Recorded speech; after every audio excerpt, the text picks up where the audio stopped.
Ok, ok, bienvenue à la chaîne. C'est Donald. Oui, aujourd'hui, je voulais vous parler de ce qu'on va utiliser lors euh, pour programmer. Bon, avant de passer à la prochaine étape, hum, installons d'abord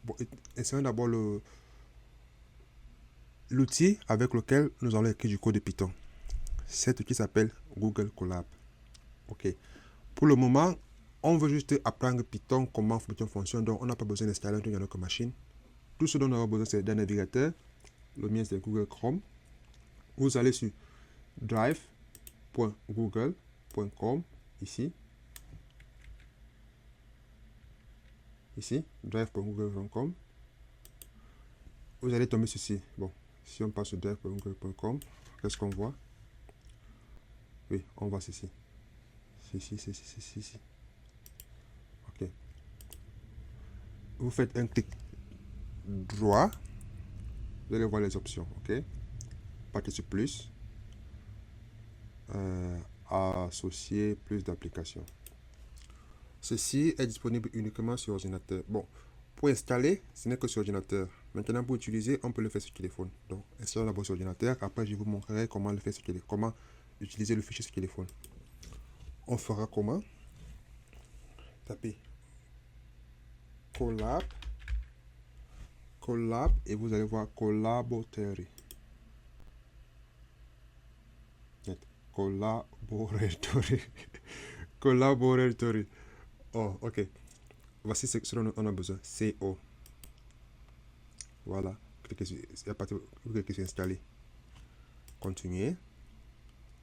C'est bon. C'est bon. Ok. Une fois que cela est fait, ça est installé, c'est bon. Bon, Google Colab, c'est une plateforme qui nous permet d'utiliser le code de Python exclusivement. Bon, pour organisation, j'aime être organisé. Qu'est-ce qu'on va faire? Je vous propose de faire ceci. À chaque fois qu'il y a un cours, bon, utilisez Google Drive comme ceci. À chaque fois que vous avez un cours, si vous suivez mes cours pour la programmation, vous pouvez le faire ceci.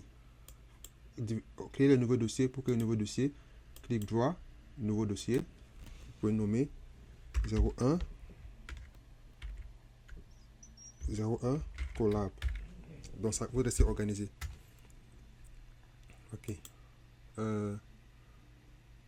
Non, 00. Respectons-nous.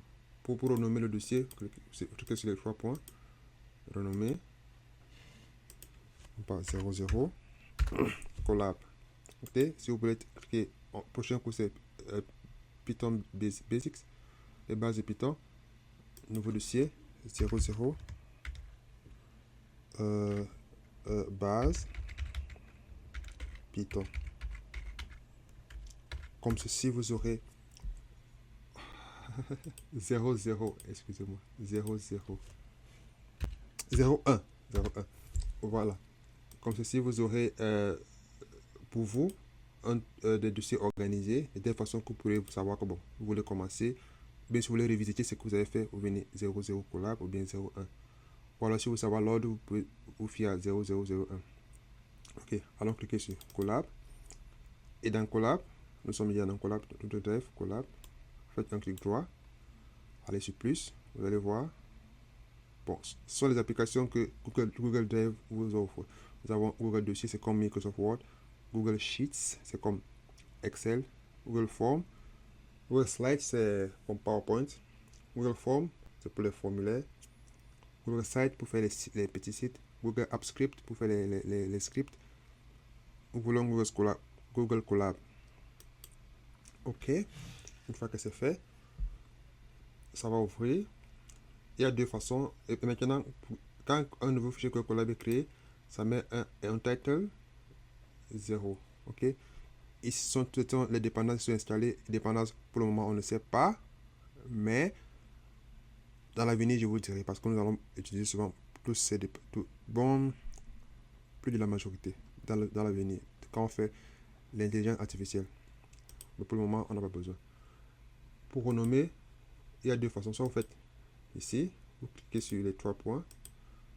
Ok, cliquez sur renommer. Test code. Ou alors, bon, pour que ce soit visible ici, vous devez réactualiser, réactualiser la page. Reload. Excusez, j'ai l'anglais, français, le russe en tête, ça m'embrouille un peu. Ok, cliquez sur sur ce cercle ici en haut. Ici, j'espère que c'est visible. Sur Reload, vous appuyez. Une fois que vous avez... Ah. Ok, on va essayer encore.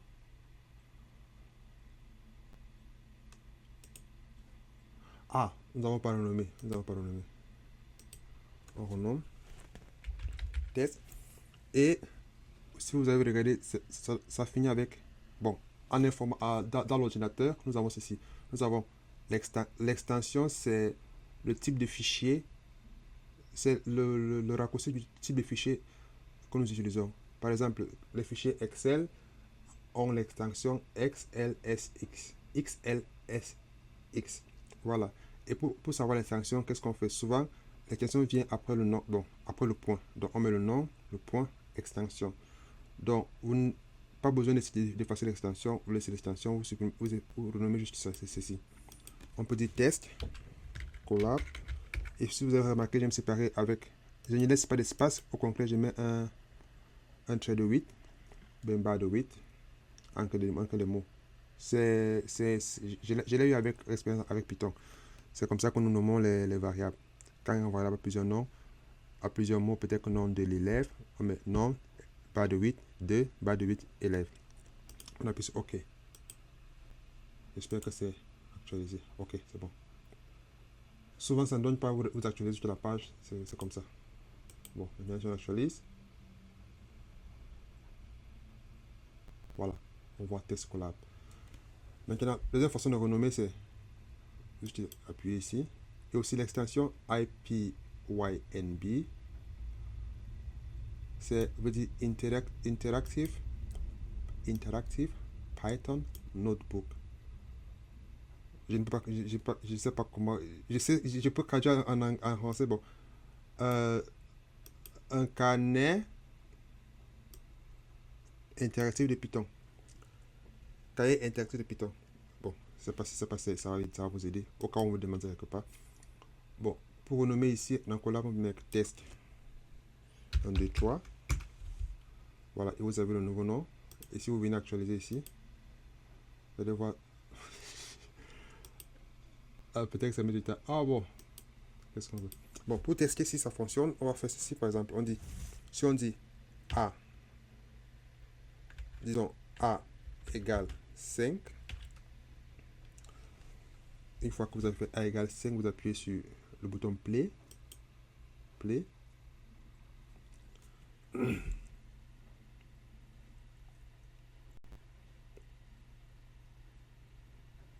Ça prend beaucoup de temps. Ah, ça se connecte d'abord, oui. Normal. Bon. L'interface Google Colab. Comment ça se passe? Comment est-ce qu'on a? Bon, nous avons d'abord la barre de menu, où nous avons le nom, le logo, le nom et les menus. Menu fichier, si on appuie sur fichier, on peut le retrouver dans le Google Colab. Si peut-être qu'on ne sait pas, ça arrive souvent quand on a le fichier, mais on ne sait pas où c'est situé. C'est quand on a beaucoup de fichiers et on ne sait plus à quel niveau c'est fichier. C'est situé, on peut partir sur Locate Drive. Bon, attendez ici un peu de... Bon, disons, c'est en anglais. Maintenant, c'est en anglais. Je vais changer de langue, ok? Je passe sur Tools. C'est pas intuition, je passe souvent sur Tools. Bon, souvent sur fichier, c'est toutes les actions liées au fichier. Toutes les options liées au fichier. On peut pouvoir situer le fichier. On peut voir ouvrir un Playground Mode. Playground Mode, c'est souvent, on veut tester un code. On ne veut pas que ça ait un effet sur le code principal. On passe sur Playground Mode. Playground Mode nous permettra d'effacer beaucoup de choses, de refaire, mais sans perdre le fichier principal. On peut créer un nouveau notebook in Drive. On peut ouvrir un notebook. Notebook, c'est ceci, c'est ce que vous voyez. On peut upload un notebook, ça veut dire si on veut prendre de l'ordinateur, On peut renommer, on peut le déplacer, on peut l'effacer, move to trash. On peut, souvent, quelqu'un ne pas, ça arrive souvent que quelqu'un écrit un code dans un notebook, un programme, souvent il y a l'intelligence artificielle, il partage avec vous et vous voulez sauvegarder chez vous. Vous pouvez sauvegarder chez vous dans Drive, sauvegarder dans GitHub Host. Bon, nous ne sommes pas encore sur GitHub, donc on va sauter. Vous pouvez aussi sauvegarder, déjà, souvent vous écrivez, bon, ça, il y a une sauvegarde automatique, vous voyez là, all changes saved. Mais souvent, souvent il n'y a pas ceci, vous voulez sauvegarder, ou bien ça dérange. Bon, quand ça va arriver, je vais vous montrer comment faire. Vous pouvez voir l'historique, peut-être un clic historique, on voit, première version, on voit, il n'y avait rien. Après deuxième version, il n'y avait toujours rien. Après, on voit, il y a quelque chose maintenant. Et si on peut, si vous voulez, vous pouvez tester et voir ce qui s'est passé. Ok, il y a un bouton close. On peut, si vous pouvez, bon, tous les boutons, vous pouvez cliquer et voir ce qui se passe. Voilà. Après, nous avons éditer. Éditer permet de sélectionner tous les cells. Ok, d'abord, changeons en anglais. Essayons de mettre en français.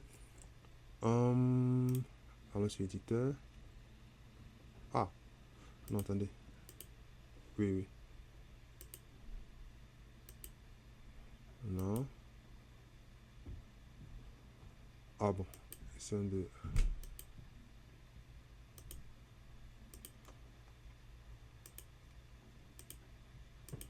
Non. Voilà pour non. Ok, monsieur des choses.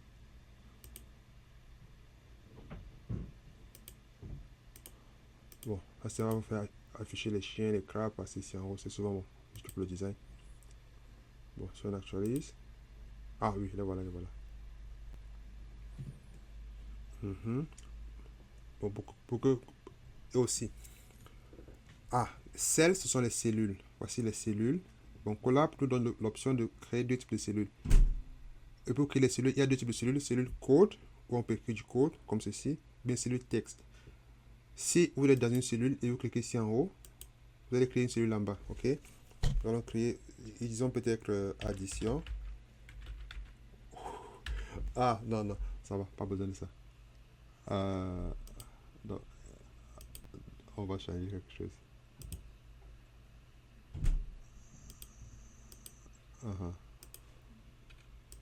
Addition. Oui. Addition de nombre. Ok. Et pour aller sur la prochaine cellule, il y a deux façons. Soit on appuie sur notre clavier Shift, Enter. Le bouton Shift, Enter en même temps. Shift, Enter. Ça vous crée automatiquement une cellule code. On peut changer la cellule code en venant ici. Non. On passe sur... Ah. Bon, souvent, il y a une option pour changer la cellule code. Attendez. Oui. Si on appuie sur... on peut déjà appuyer sur CTRL Enter pour lancer. CTRL Enter. Ou CTRL M. Attendez. Ok. Si on veut maintenant créer, on se rend compte que bon, on doit faire une opération ici en haut. On peut encore appuyer sur code, mais en haut, ok. Voilà code en bas. Si on veut créer une cellule en bas, on peut créer code en bas. Donc, étant dans une cellule, on peut créer code en haut pour avoir une cellule en haut. Bien code en bas pour avoir une cellule en bas. Si on va ajouter du texte, on est peut-être dans la cellule C. On va ajouter du texte. On peut ajouter le texte en haut ou en bas. Et pour le faire, il faut juste aller, donc, prendre la souris, juste aller un peu sur les bordures. Du haut, vous allez voir code ou texte. Et du bas, code ou texte. Ok. Ne pas oublier, il y a les cellules texte et les cellules code. Ok. Et qu'est-ce qu'on va faire? Disons addition nombre. On va faire, on va dire A égale 5. Ok, allons aussi. B égale 12. Ok. Comme nous avons dit, Python c'est un langage bien comme nous allons le dire, Python c'est un langage interprété, c'est-à-dire on lit Python lit le code dans un fichier du haut vers le bas, ça traduit.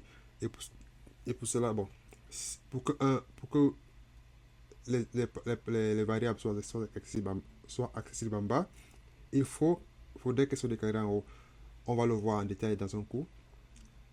C'est pour le test. Donc si on fait, pour avoir accès à la variable A et B ici, dans les cases en bas, on devra les déclarer en haut. Bon, pour cela, il faut, on écrit A égale à 15, égale à 5, B égale à 15. Pour sauvegarder, ou bien pour qu'il soit dans la mémoire, soit on appuie sur Play, on appuie sur Shift Enter ou Control Enter. Ok? Voilà. Il faut savoir si vous n'appuyez pas sur Shift Enter, la mémoire du notebook ne saura pas que vous avez déclaré les variables. Ok? Bien, on appelle lancer le code. Ok? Pour additionner, qu'est-ce qu'on fait? On va additionner A et B. Et collab pour avoir le résultat, on fait juste A, on fait juste l'opération, on aura le résultat A plus B. On appuie sur CTRL N, entrée, on a 20. Ok? On veut maintenant ajouter le titre soustraction. Ah. Bon, on peut mettre le titre. Pour écrire le titre, on peut appuyer sur ça. T, TT. Et zone division. Et autres. Ok. On a A moins B. Nous avons le résultat moins 10. Nous avons B divisé par A. Nous avons 3. Bon, je vous expliquerai pourquoi 3.0. Et nous avons division, soustraction B moins A, résultat 10. Ok, merci d'avoir été patient pour cette vidéo. À la prochaine vidéo, nous allons commencer avec la théorie sur les bases de Python et la vidéo qui suivra, la pratique. Au revoir et une belle journée. Bye bye.